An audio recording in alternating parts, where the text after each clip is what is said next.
bawah telapak kakimu. Lihatlah bawah telapak kakimu tu. Kok ada surga? Lihatlah. Apa yang ada? Sendal jepit itu yang ada.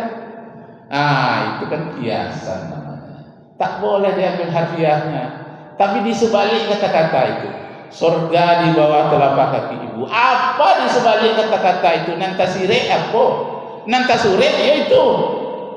Nantasure surga di bawah telapak kaki ibu. Itu yang tersurek. Tapi yang tersirat apa? Yang tersirat ialah kalau kita ingin masuk surga, patuhlah kepada ibu, berbaktilah kepada ibu. Itulah pekerjaan ulama itu, menguraikan yang tersirat. Apalagi ada hadis Nabi mengatakan, setelah aku berjihad ya Rasulullah, kemana-mana aku sudah berbuat kebaikan, apa nana berbuat ya Rasulullah, akan kubuat apalagi ya Rasulullah. Rasulullah mengatakan, berbaktilah kepada ibu. Sudah Rasulullah, sudah aku berbakti. Aku pada siapa lagi? Kepada ibumu. Siapa lagi ya Rasulullah? Kepada ibumu. Siapa lagi ya Rasulullah? Yang keempat baru kepada ayahmu. Itu digali oleh ulama. Kenapa disebut ibu sampai 3 kali? Karena ibulah yang menghamili, yang mengandung ya. Ibulah yang mengandung. Kemudian ibu yang melahirkan, ibulah yang menyusui. Itu tidak bisa oleh bapak-bapak. Maka disebut tiga kali ke ibu-ibu. Yang ketiga-tiga itu tidak bisa oleh bapak, hanya ibu. Siapa yang menggaji yang 3 ini? Itulah peran ulama. Jadi dia mengambil dari yang pokok kepada hal yang furu', yang cabang-cabangnya kecil sampai detil. Itulah pekerjaan ulama yang merupakan pengganti nabi-nabi. Dalam hadis disebut ulama warasatul anbiya. Ulama-ulama itulah pewaris nabi-nabi. Jadi zaman kini masih ada nabi? Masih. Siapa tu? Itulah ulama yang benar. Itulah pewaris dari nabi-nabi. Jadi kalau melawan kepada ulama sama dengan melawan kepada nabi. Melawan kepada nabi sama dengan melawan kepada Allah. Melawan kepada Allah itu isinya masuk neraka bersama dengan iblis.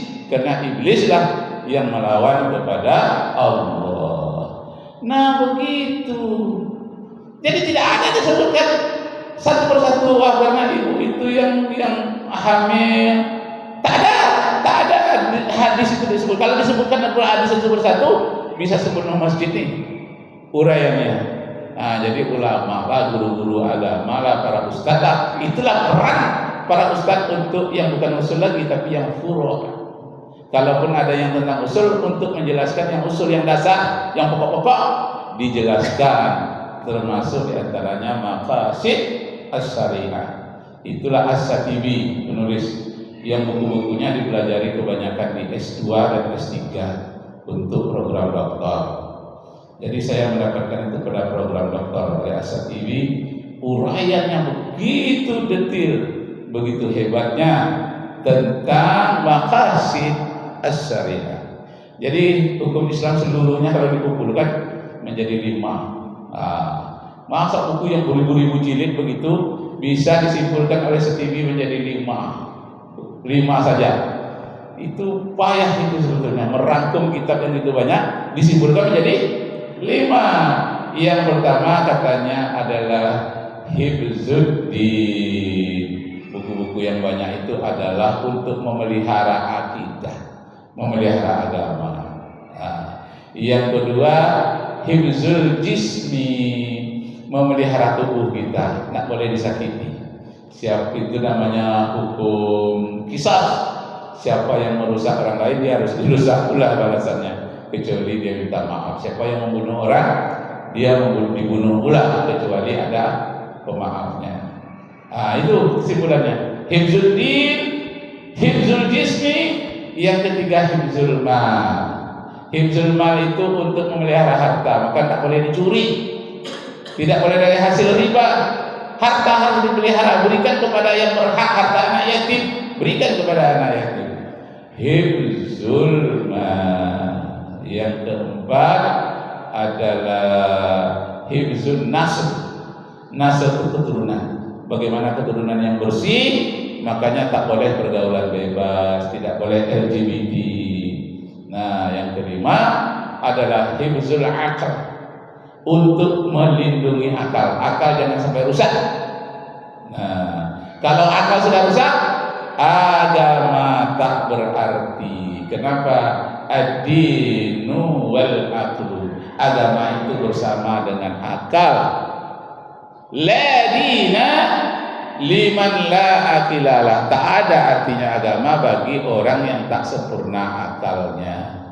Maka yang disebut dengan mumayyiz itu anak-anak yang sudah berakal, bisa membedakan yang buruk dan baik, disebut dengan mumayyiz. Kalau dia umurnya sudah sampai 9 tahun ke atas, itu namanya sudah baligh.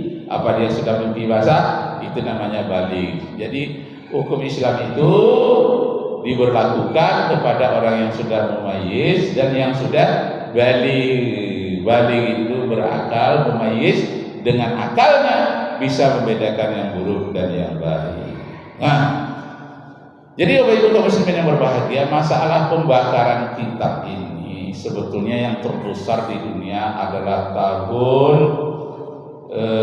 1238. Satu buku yang panjang perpustakaannya 2 km, namanya Darul Hikmah, di Irak oleh Hulakukan yang dari Mongol. Itu dibakar semua. Masya Allah. Ada 2 itu, ada Darul Hikmah, ada Al-Hikmah saja. Itu dibakar oleh tentara Mongol. Padahal kitabnya itu majunya bukan main. Tapi ada kitab yang tidak dibakarnya. Kitab apa? Tentang astronomi, tentang matematika, tentang geologi. Yang itu dibawanya ke kampungnya di Mongol. Kemudian peralatan-peralatan yang bisa untuk teropong bintang, mengamati ruang angkasa, alat-alat itu dibawa ke Mongol. Yang lainnya dibakar. Banyaklah khazanah ilmu pengetahuan yang terbakar. Dan yang sudah terbakar tadi, ada yang dimasukkan ke dalam sungai sampai sungai Efrat dan sungai Tigris menjadi hitam karena tinta. Karena ada yang tidak dibakar, ada yang dibuang ke sungai. Yang dibuang ke sungai tadi, tintanya itu menjadi biru, ya, biru hitam, bekas tinta di sungai Tigris. Nah, karena waktu itu cemburulah orang-orang Mongol, begitu majunya Islam. Abad itu disebut dengan Golden Age. Golden itu emas, age itu abad. Abad keemasan Islam. 1258 dihancurkan oleh Hulakukan. Nah, setelah dihancurkan itu khalifahnya dibunuh. Tentara Islam waktu itu lemah. Akibat apa? Akibatnya akibat dari ada orang-orang yang menjadi mata-mata. Jadi orang mata-mata dari Mongol bagaimana menghancurkan Islam? Dia cari orang Islam yang bisa disogok untuk menunjukkan kelemahan-kelemahan tentara umat Islam. Seperti hebatnya judi dan narkoba menyerang Indonesia sekarang. Bagaimana dari Cina itu judi masuk, dari Kamboja masuk, dari Singapura masuk, judi online. Bagaimana masuk ke Indonesia? Ada kaki tangannya, mata-matanya orang munafik Indonesia yang bisa disogok di kalangan kementerian. Menterinya pun terlibat juga. Menteri Kominfo. Iya, sekarang ditukar menjadi menteri apa itu? Udah tukar namanya. Namanya Ari Budi. Nah, jadi orang untuk menghancurkan suatu negara itu dia cari orang-orang yang bisa disogok, orang-orang yang rakus kekuasaan, rakus harta. Nah, dia berkomunikasi dengan orang itu. Kemudian dikasih alat, senjata. Dia kandidat, kalau sesuai dengan teknologi sekarang dia kasih HP khusus untuk buka judi online. Kemudian narkoba, ya Allah. Narkoba itu sekarang di tempat-tempat tertentu sudah bebas saja, kayak pasar aja lagi. Tidak terkawal lagi. Terutama di penjara-penjara, di penjara-penjara tertentu, enggak pula semuanya. Udah bebas saja lagi sejak dari atasannya sampai ke bawahannya, sampai ke sipir-sipirnya, sampai polisinya, udah bebas saja di sana. Kenapa? Orang luar nggak boleh masuk, mereka saja. Akhirnya bukan saja mereka mengkonsumsi narkoba, judi online, tapi jadi pengedar sampai kemana-mana. Hati-hati, masyarakat awam bisa tertipu dengan segala macam narkoba. Sekarang sudah diubah bentuknya, berubah tempatnya.